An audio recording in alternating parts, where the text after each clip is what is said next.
নমস্কার বন্ধুরা, মীনাক্ষীর কুকিং ভিডিওতে আপনাদের সবাইকে স্বাগত। আজকের রেসিপি পালং চিংড়ি।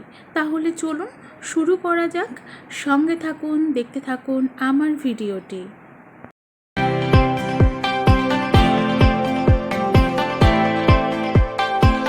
সবার প্রথমে পালং শাক রান্না করার জন্য কড়াইতে জল দিয়ে দিয়েছি সামান্য, জলটা ফুটিয়েও নিয়েছি। এবার কেটে রাখা পালং শাকগুলো সব একে একে এই কড়ার ভিতরে দিয়ে দিলাম। তারপর যখন এই সমস্ত পালং শাকগুলো আমার দেওয়া হয়ে গেল, তখন সামান্য একটু লবণও দিয়ে দিলাম। লবণ দেওয়ার কারণে পালং শাকটা খুব তাড়াতাড়ি কিন্তু সফট হয়ে যাবে, সেই কারণে লবণ দিয়ে পালং শাকটাকে বেশ সুন্দর করে আমি একটু নাড়িয়ে চাড়িয়ে দিচ্ছি। পালং শাকটা কিন্তু তাহলে আবারও একটু আমি নাড়িয়ে চাড়িয়ে ওলট পালট করে দিচ্ছি।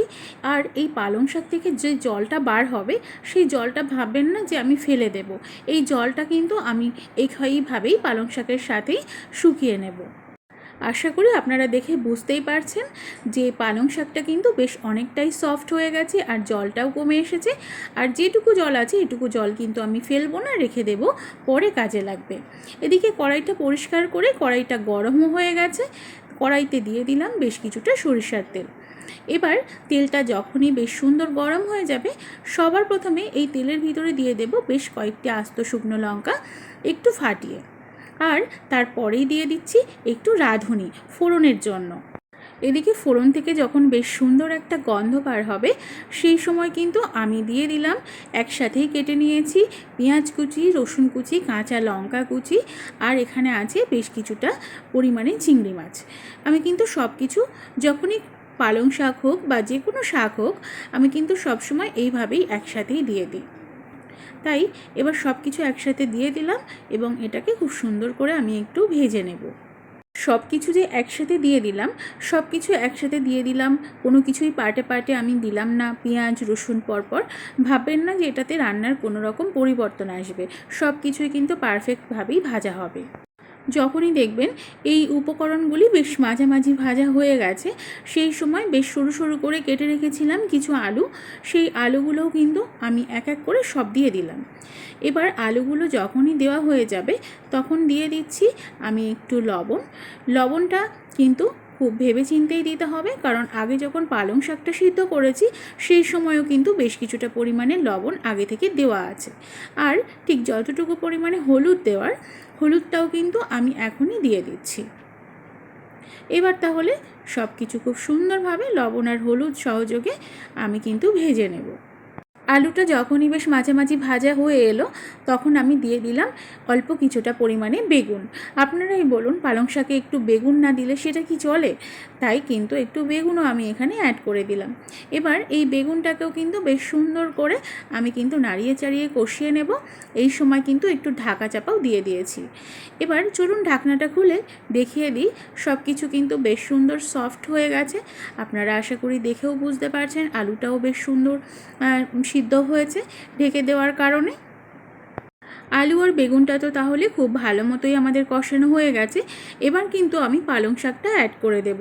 আমি বলেছিলাম পালং শাকের জল আমি ফেলবো না, তাহলে দেখতেই পেলেন সেই সামান্য জলটুকুও কিন্তু আমি জল সমেত পালং শাকটা কিন্তু আমি দিয়ে দিলাম।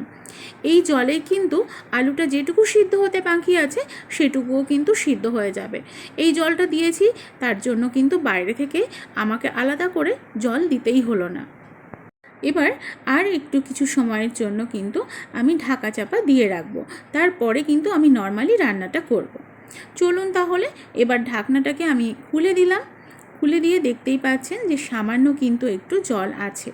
এবার কিন্তু আমি আর ঢাকা চাপা দেব না, এবার কিন্তু ঢাকনাটা খুলেই আমি রান্না করব। আর দিয়ে দিলাম এখন একটু চিনি, স্বাদটাকে ব্যালেন্স করার জন্য। যতই চিংড়ি মাছ দিয়ে রান্না করি, যাই করি না কেন, অল্প একটু চিনি না দিলে কিন্তু যে কোনো রেসিপিতে সেই সুন্দর স্বাদটা আসে না। তাই চিনিটা আপনারা আপনাদের প্রয়োজন অনুযায়ী কিন্তু বেশি কম করে নেবেন। এবার খুব সুন্দর করে নাড়িয়ে চাড়িয়ে কিন্তু এই জলটুকুকে আমাদের শুকিয়ে নিতে হবে।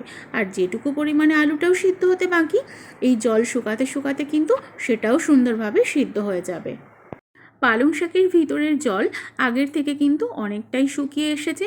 আরও একটু কিন্তু আমাদের জলটাকে শুকিয়ে নিতে হবে, তাহলে কিন্তু এই রান্নাটা খেতে বেশি সুস্বাদু লাগবে। এই যে এখন সামান্য সামান্য জল আছে দেখতেই পাচ্ছেন, এই সময় কিন্তু লবণ, চিনি, ঝাল সব কিছুর ব্যালেন্স ঠিকঠাক আছে কি না সেটাও কিন্তু আপনারা এই সময়ই চেক করে নেবেন। পালং চিংড়ির রেসিপিটি আমাদের কিন্তু শেষ পর্যায়ে এসে গেছে।